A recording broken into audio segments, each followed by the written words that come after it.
আসসালামু আলাইকুম, welcome to my channel. আজকে আমি আপনাদের মাঝে একটা নতুন রেসিপি নিয়ে উপস্থিত হলাম। আশা করি এই রেসিপিটা আপনাদের কাছে ভালো লাগবে। আর যারা আমার এই ছোটো চ্যানেলটাকে এখনও সাবস্ক্রাইব করেনি, প্লিজ আমার চ্যানেলটাকে সাবস্ক্রাইব করে আমার পাশে থাকুন। এখানে আমি প্রথমে 1 কাপ পরিমাণ ময়দা দিয়ে দিলাম। এখানে আপনারা ময়দার পরিবর্তে আটাও ব্যবহার করতে পারেন। দিয়ে দিলাম স্বাদ মতো লবণ। এখন অল্প অল্প করে পানি দিয়ে প্রথমে একটা ডো তৈরি করে নেব, সফট ডো।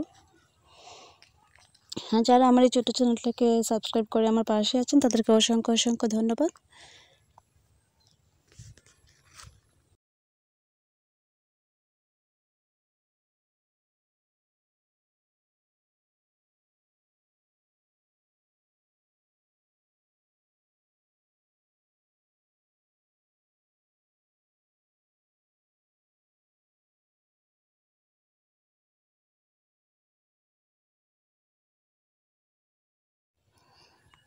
ডোটা তৈরি করা হয়ে গিয়েছে। এখন আমি একটা ঢাকনা দিয়ে ডেকে 10 থেকে 15 মিনিটের জন্য রেখে দিলাম। অপর পাশে চুলায় চলে আসলাম। চুলায় এখন একটা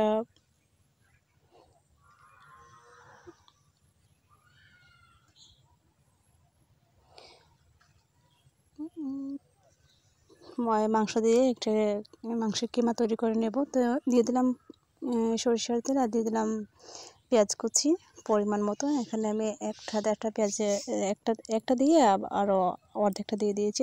মোট 1.5টা পেঁয়াজ দিয়ে দিয়েছি। আর দিয়ে দিলাম স্বাদ মতো লবণ।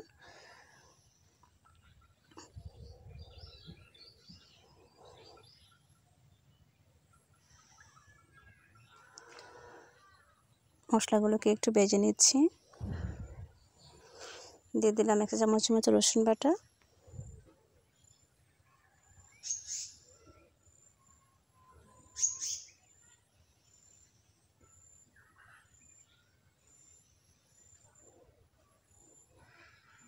দিয়ে দিলাম 4-5টা কাঁচামরিচ কুচি করে। আর দিয়ে দিলাম এখানে 3 পিস বড় সাইজের গরুর মাংসটাকে প্রথমে আমি একটা শিলপাটা দিয়ে থেতলে নিয়ে ছোটো ছোটো কুচি করে নিয়েছি। তারপর শিলপাটা দিয়ে একটু থেতলে নিয়েছি। আর দিয়ে দিলাম এখন পরিমাণ মতন সব মশলা।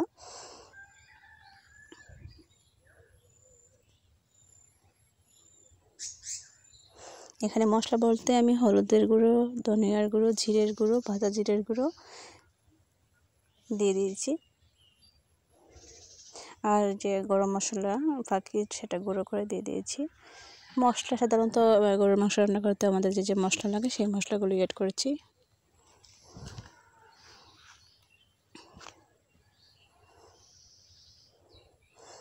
দিয়ে দিলাম পানি। যেহেতু এটা মাংস একটু সিদ্ধ হতে তো সময় লাগবে, তাই পানি দিলাম। আর চুলার আঁচটা লো ফ্লেমে রেখে আমি একটু সময় নিয়ে মাংসটা যতক্ষণ পর্যন্ত সিদ্ধ হচ্ছে একটু রান্না করে নিচ্ছি। আর তার সাথে আমি অ্যাড করে দিয়েছি এখানে 3 থেকে 4টা আলু, সিদ্ধ করা আলু ম্যাশ করে দিয়ে দিয়েছি।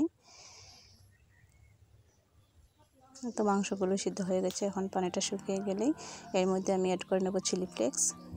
এটা সম্পূর্ণ অপশনাল। যে জাল খেতে পছন্দ করেন সে দিতে পারেন, যারা জাল খেতে পছন্দ করেন না সেটা স্কিপ করতে পারেন। তো ভাজা জিরেগুলো দিয়ে দিয়েছি আর দিয়ে দেবো চিলি ফ্লেক্স। দিয়ে 1 মিনিটের মতো রান্না করে আমি চুলাটা অফ করে দেব।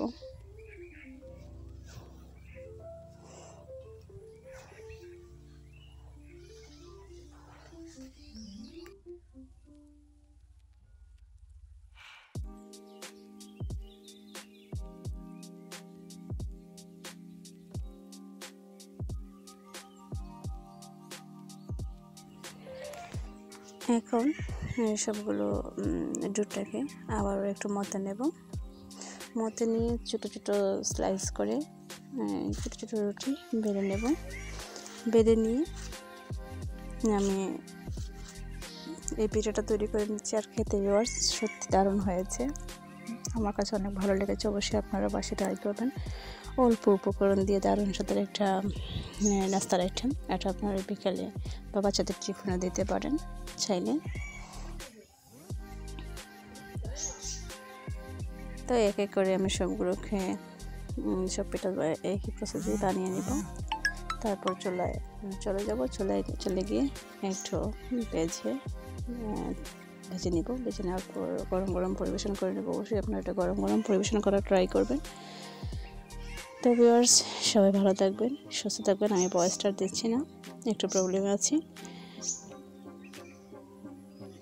তো যারা আমার ছোটো চ্যানেলটাকে এখনও সাবস্ক্রাইব করেনি প্লিজ আমার চ্যানেলটাকে সাবস্ক্রাইব করে আমার পাশে থাকুন, আমাকে উৎসাহিত করুন নতুন নতুন ভিডিও শেয়ার করার জন্য।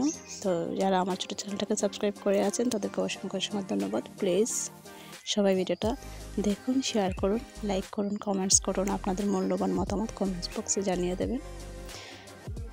আপনাদের মতামত যদি আমরা দেখতে পাই তাহলে আমাদের ভিডিও করার উৎসাহটা আরও বেড়ে যায়। তো সবাই একে অপরকে সাপোর্ট করুন। আপনারা যদি আমাদেরকে সাপোর্ট না করেন তাহলে আমারও ভিডিও দেওয়াটা উৎসাহ পাবো না, ভিডিও দেওয়ার উৎসাহটা পাবো না। তো আপনারা সাপোর্ট করলে অবশ্যই আমরা প্রতিদিনই আপনাদের মাঝে ভিডিও নিয়ে আসবো। তো সবাই ভালো থাকবেন, সুস্থ থাকবেন এই প্রত্যাশায় আমি বিদায় নিচ্ছি। আল্লাহ হাফেজ।